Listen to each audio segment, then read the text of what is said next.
Hey, beautiful. Welcome to my show, Thoughts, Action, Success. This week, let's talk about divine relationships. Before we dive into the world of relationships, I want to ask you a question. Who are the 5 most prominent people in your life? Maybe it's your partner, your mum, your bestie, your boss, or the girl who sits next to you at work. For all the mothers out there, this doesn't include your children. Right now, I'm just referring to the adult relationships in your life. Whoever it is, write down your top 5 and then take a long, hard look at your answers. These top 5 relationships are a direct reflection of you.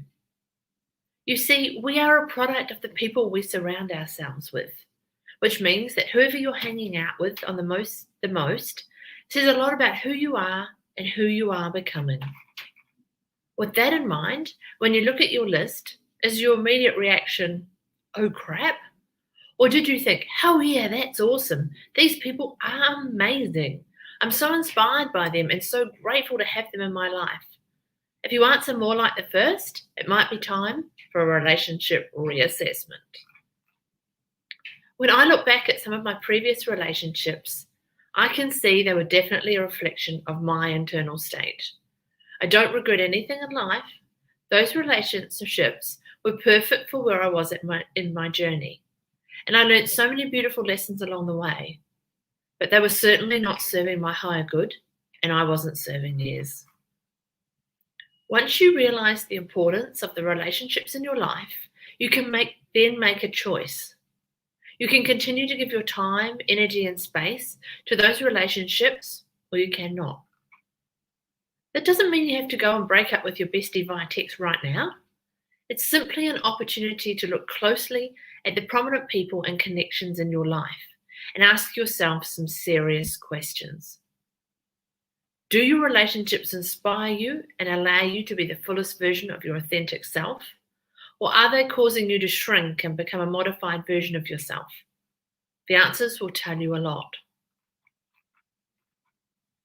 Sometimes the people sucking your energy might be family members or bosses, and removing them from the situation isn't feasible. So a good question to ask is, what changes do I need to make within or to that relationship to make it more inspiring and healthy for me? This might mean steering conversations away from the stale, familiar gossip sessions, or instead of meeting for cocktails, meet for a walk. Relationships allow us the opportunity to be the fullest version of ourselves. They allow us to expand into higher consciousness. If a relationship doesn't inspire the bejesus out of you, then why would you continue to entertain it and give it energy? Sometimes the voices in our heads tell us that we should because it's the right thing to do. But what does your truth say? Maybe your truth is to no longer sit and listen to so-and-so bitch about how crappy their life is, how they always have no money, and how much their partner annoys them because they never do anything around the house. Your time, energy, and space are very precious. So be careful who you give them to. And with those people you do choose to give your energy to, give like your life depends on it. Give love with your whole heart and don't hold back an inch. Remember, what you put out, you get back. And if you want more love in your life, you must first be love and give more love. Whatever you decide, remember that every relationship in your life serves a divine purpose. Those people are there to enrich your heart, teach you something, and provide a sacred opportunity for divine growth. And that's the purpose you serve for them too. Whatever relationships you have attracted in your life at this moment are precisely the ones you need in your life at this moment. There is a hidden meaning behind all events, and this hidden meaning is serving your own evolution. That's a quote from Deepak Chopra. Your relationships are your biggest spiritual assignments. As humans, we are hardwired for connection and thrive on love and intimacy. So don't deny yourself, but do choose wisely. Your choices affect your actions, and your actions affect your life, both today and in the future. It's also important to mention you aren't going to connect with everyone. That's the beautiful thing about polarity. There is no need to be falsely loving just to be nice. If you meet someone you don't connect with, ask yourself why. What is it about them that doesn't align? Take a look in the mirror. Does something about them remind you of you? What is triggering you? There will be some nuggets of wisdom in there if you take some time to dig for it.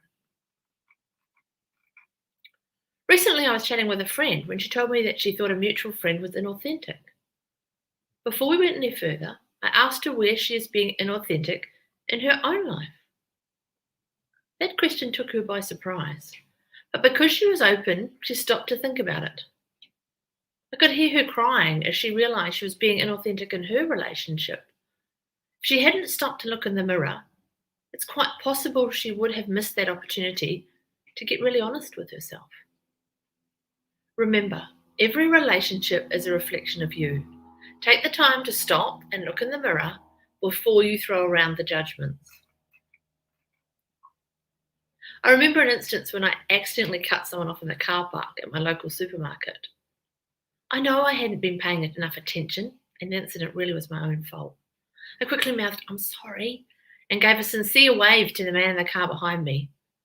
The man got out of his car, came up to my window, and started abusing me. Fists were being waved, spittle was flying, and vulgar language was hurled in my direction.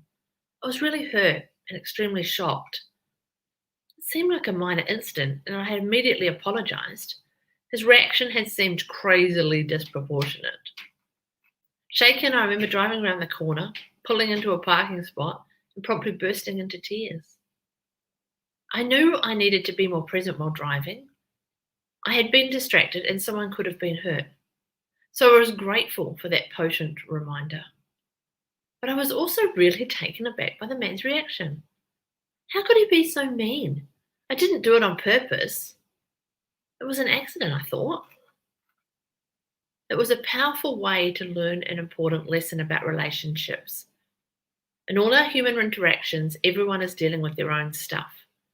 Every single person has his or her own pains, fears, frustrations, and concerns.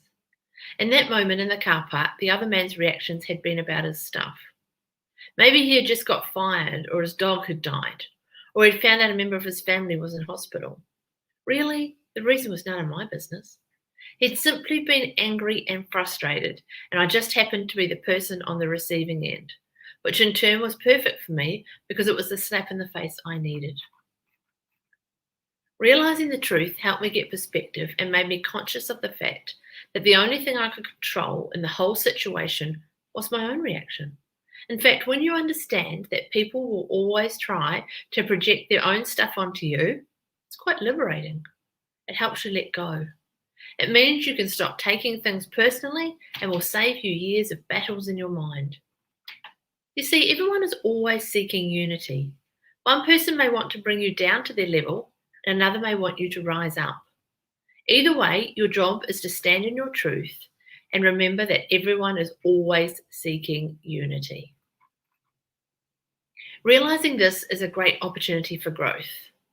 If someone projects their stuff onto you and you remain calm and neutral, then you can happily walk away knowing that it was their emotional baggage and had nothing to do with you. However, if someone projects their stuff and it triggers something within you, say anger, frustration, or sadness, then my friend, there is an opportunity for your own personal evolution right there. You can either grasp onto that opportunity with both hands, or you can project your own stuff right back at them and totally miss the nugget of wisdom buried underneath. The choice is yours. The key is to be super conscious and present so you can see what's really going on. If you let the voices in your head take over, you'll have squandered a beautiful opportunity for growth. Sometimes we're the ones projecting our stuff on others. I remember being with a friend and going with her to catch up with one of her friends for coffee.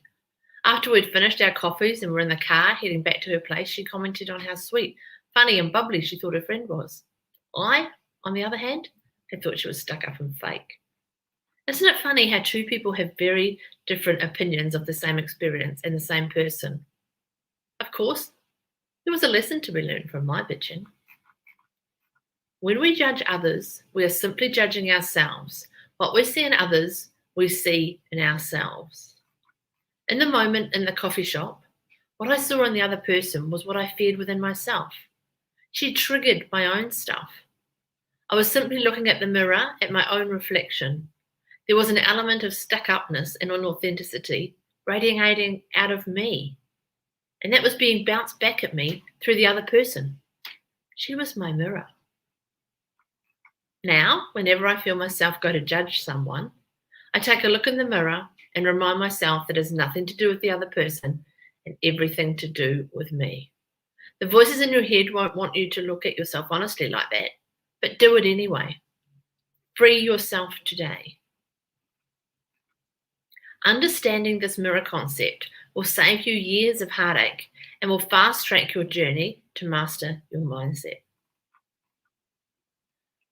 I've already talked about how having expectations on yourself and others can fuel the voices in your head, fire you up and set you up for a painful expectation hangover. The voices often attach expectations to the people nearest and dearest to us. She's my best friend, so she should treat me a certain way. She's my sister, so she should do this for me. That is not only denying your truth and the truth of those around you, but it's incredibly exhausting and will lead you quickly down the path to unhappiness. We need to quit shoulding all over the place.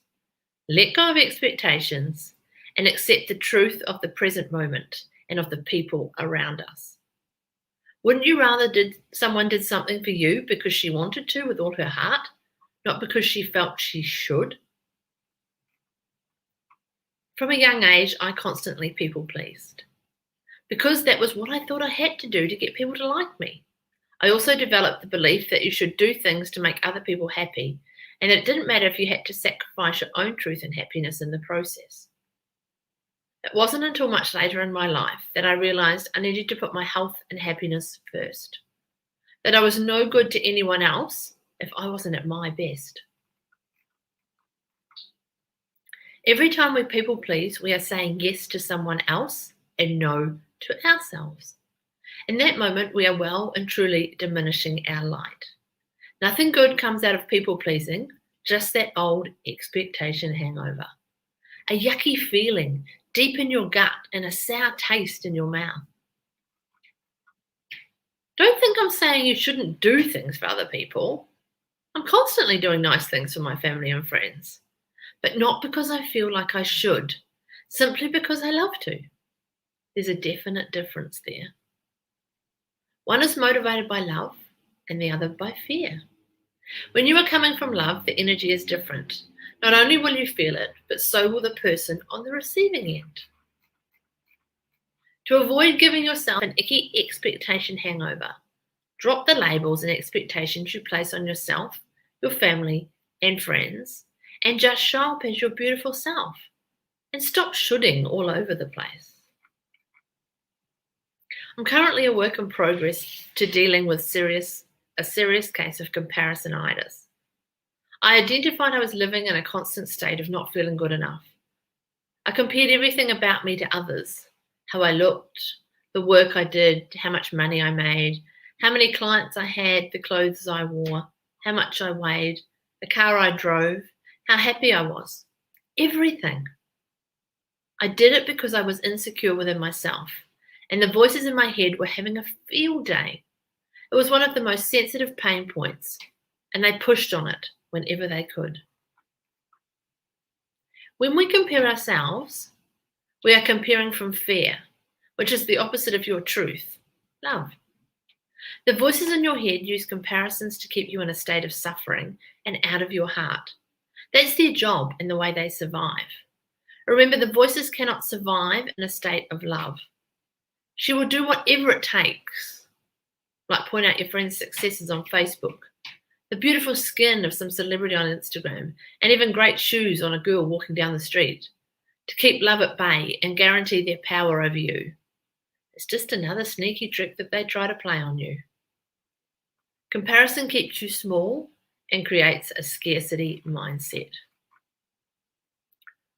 When I was in comparison mode, nothing flowed in my life. I started comparing how many clients I have with other coaches, then couldn't work out why I was struggling to find more. I would look at my bank balance and then couldn't work out why I wasn't experiencing abundance. I compared my relationship with other relationships, then was flabbergasted when it flopped. I compared how I looked with everyone around me, then wondered why I could never shift weight or get my hair just the way I wanted it. As soon as I saw what was really going on, I remembered that I had a choice. As with everything in life, I could choose to come from love or stay in fear. Thankfully, I decided to choose the first option. I want to encourage you to do the same. Remember, it's a choice. Your choice. I'm still human, and the voices still try and compare me to others. However, it's nothing like it used to be. I'm excited to share that I'm now over my full-blown comparisonitis and live from a place of love. Everything flows so much more freely. My work, my relationships, my health, my finances. I'm content in my own skin, and best of all, it's now effortless. My friendships have also changed. The focus is now very much on talking about positive stuff and genuinely celebrating each other's wins. Oh, how things have changed. Maybe the biggest difference of all is that we are completely authentic with each other. There are no masks, cover-ups, or facades. Gone are those days.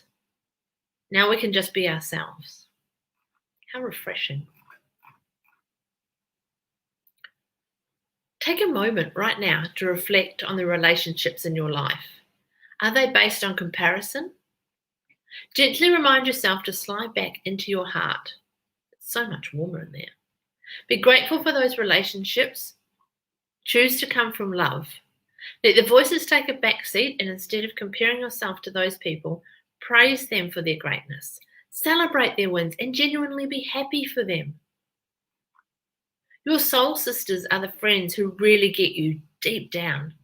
There's no pretending, no hiding, no comparing, and no competition. Just pure, genuine love and joy. They're the ones you're not afraid to share your truth with. They're always there when you need them, and they never try to dim your light. My soul sisters are kicking major goals right now. Building their own businesses, becoming authors, overcoming health issues, being amazing mothers, busting through limiting beliefs, and choosing love over fear. The old me would have felt seriously threatened by their success, but now I feel incredibly inspired by them. In fact, I'm their biggest cheerleader and number one fan. In order to have authentic, soul-deep friendships, you have to stop comparing and let go of the fear-based thinking. Those pesky voices will still pipe up, and the more you can catch them in the act, the easier it gets. If you want to build and nurture authentic relationships with your soul sisters, you might like to follow these guidelines. When something big happens in her life, show genuine happiness for her. Celebrate her wins loudly and proudly. Write her a card, drop her some flowers, or shout her a juice, coffee, or even some champagne. Always be her biggest cheerleader and support her unconditionally. Inspire her to be the best version of herself. Love her unconditionally.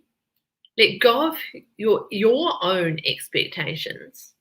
Share how you're feeling. Listen, and I mean really listen to what she is saying without interruption. Don't give your opinion until it has been asked for. Put down your phone when she is sharing with you and be 100% present. Send her love, always. Feel inspired by her greatness. Don't ever judge her. Let your soul sister cry when she needs to and never ever stop her. Just hold space for her to get it all out. That's what real friends are for. It's awesome to have meaningful relationships with your soul sisters and other loved friends. But we can also find ourselves in relationships with people who are actually dragging us down and making us feel like total crap. You know the type of people I mean. Maybe it's the friend who gives you the backhanded compliments that truly sting.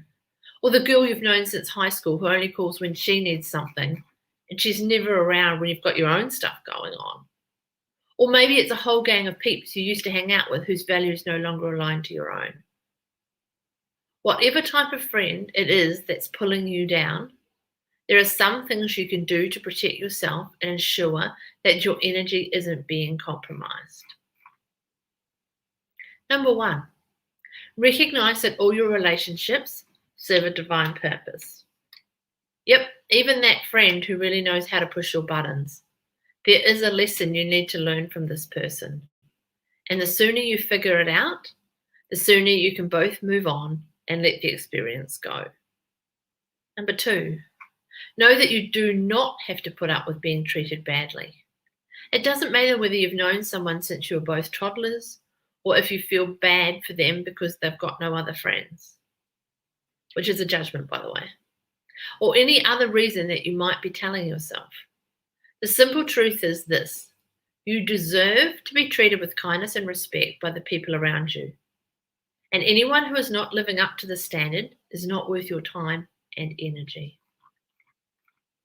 Number 3, choose to prioritize your own needs and energy state. When it comes to frenemies and energy vampires, many of us find it difficult to stand our ground and assert our boundaries, which is why you can find yourself hanging out with them or helping them move house or pet sitting their pooch, even though you're allergic to dogs, time and time again. In these situations, it's important that you recognize that the only person who's going to stand up for you, your needs, is you. You have the power to choose who you spend your time with, and you need to be the one prioritizing your own needs. Number 4, lovingly, firmly assert your boundaries. If you don't want to hang out with someone, don't. When you are asked, kindly but firmly state your truth. If your knee-jerk reaction is to always say yes, try to give yourself a little breathing space to help gather your thoughts. Thank you so much for thinking of me. Let me check my calendar and get back to you. Number 5, stand by your no. If you've asserted your boundaries, stand by them. Remember, we teach other people how to treat us. If you don't respect your own boundaries, or if you'll bend them at the first sign of tension, why would anyone else bother to respect your boundaries? In the wise words of Brené Brown, choose discomfort over resentment. Meaning, it's better to make a choice that is aligned with your truth, even when it's really tough, than to fall into the murky energy of resentment and ill will. So even though saying no can be hard, in these types of situations, it's really, truly worth it. I have a rule that if something is not a hell yeah, then it's a no.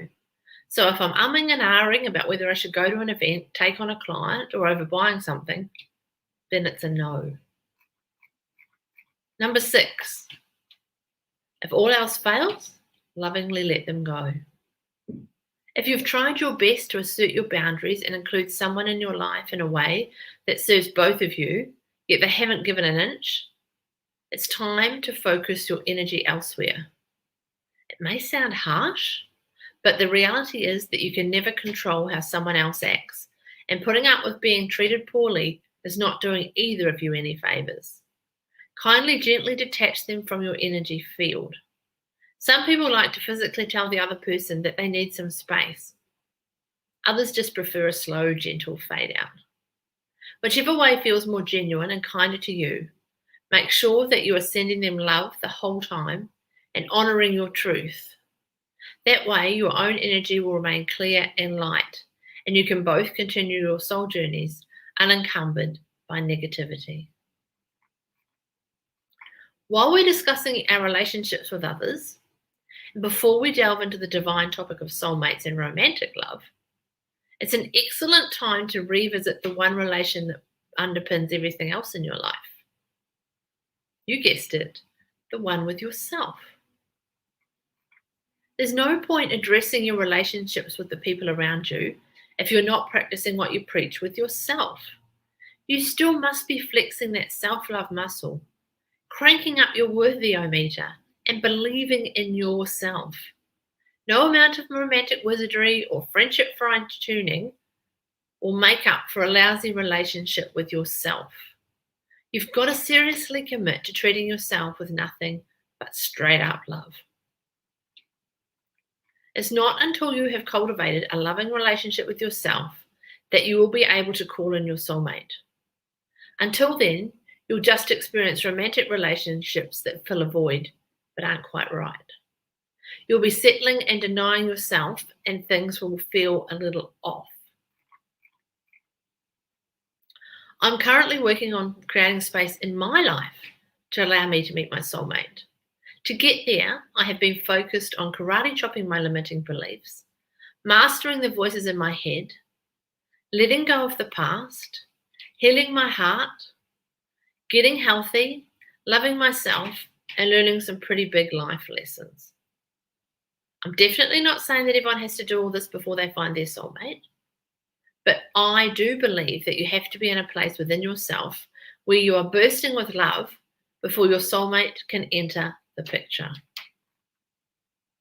I believe that the universe has a divine plan for us, and when the time is right, when you have done your inner work and soul searching, you will meet the right person. And when you do meet that person, you should both be at a place in your lives where you are content. Neither of you should feel like you need another person. You should have all the love you require within yourselves. Learning not to place expectations on another person or on a relationship is an important part of the process. When two people who are overflowing with love decide to join, magic is sure to follow. When you meet your soulmate, you can be open and authentic, vulnerable and raw. There is no need for censoring and no expectations on each other because you have nothing to lose. You are both whole within yourselves. Guess what happens when two people are aligned and whole with themselves? Unity. There is no fear or doubt. See what happens when you get out of the way and leave your baggage at the door. I believe that we need to celebrate love more. Love is our birthright, it's our lifeblood, and it's such a beautiful thing to share. Do you find yourself shrinking so that others don't feel uncomfortable? It's time to stop that and start to celebrate you, your wins, love, and whatever you like. I consider entering a divine relationship with your soulmate is like signing a contract with love itself. Where there is unity, clarity, alignment, and consciousness in a divine relationship, there is no place to hide. If you are not being the fullest version of yourself, your partner immediately calls you on it. They won't settle for anything else. I want a partner that won't let me get away with anything. If he can see me skipping toward Fairtown to hang out with those voices in my head, he won't stand for it. He will, however, inspire me out of it. That is his job and the promise we need to make to each other. Although I know that sometimes I will want to kick and scream and throw myself a pity party, I realize that it's all part of being in a divine relationship. To be honest, my entire view on what being in a relationship entails has shifted as I've got older. I now believe we enter a partnership to inspire and support the other person to be the fullest expression of themselves. We enter a partnership to be of full service to their evolution, because by doing so in turn, we are serving our own. These are the 7 laws of a divine relationship that I want to share with you. For two people to experience a divine relationship, both people must first, 1, have their worthyometer cranked up high. Number 2, be authentic. Number 3, be living a life of purpose. Number 4, be flexing their self-love muscle daily. 5, understand that in order to serve themselves, they must be of service to their partner. Number 6, be ready to take full responsibility for their crap, their limiting beliefs, and their emotional baggage. Number 7, use love as their compass and let their heart lead the way.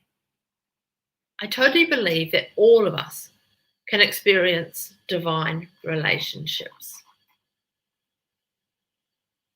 Are you ready to live the 7 laws of a divine relationship and call in your soulmate?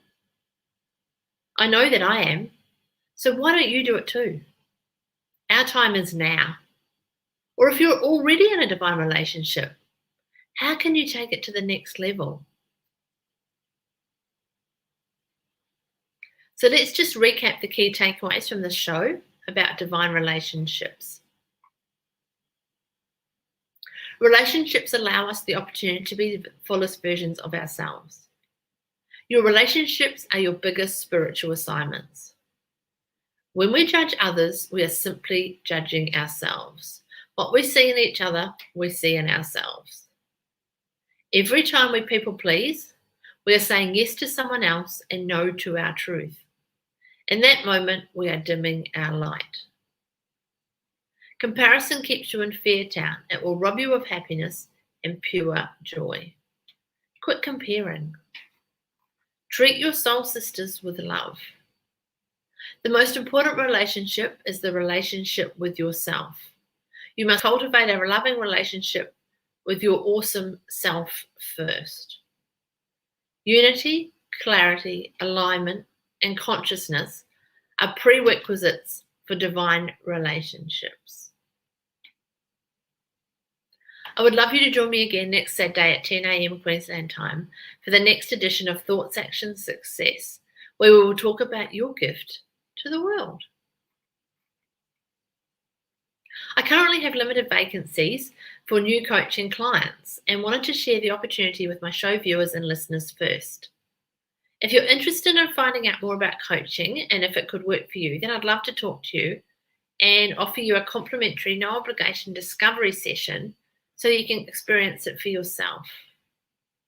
All my contact details are available on my Facebook page or on my website, KirstieJohnston.com. In the meantime, join me in the Thoughts, Action, Success Facebook group for exclusive access to further inspo action from this and previous episodes. Have a fantastic rest of the weekend, and we'll talk again soon.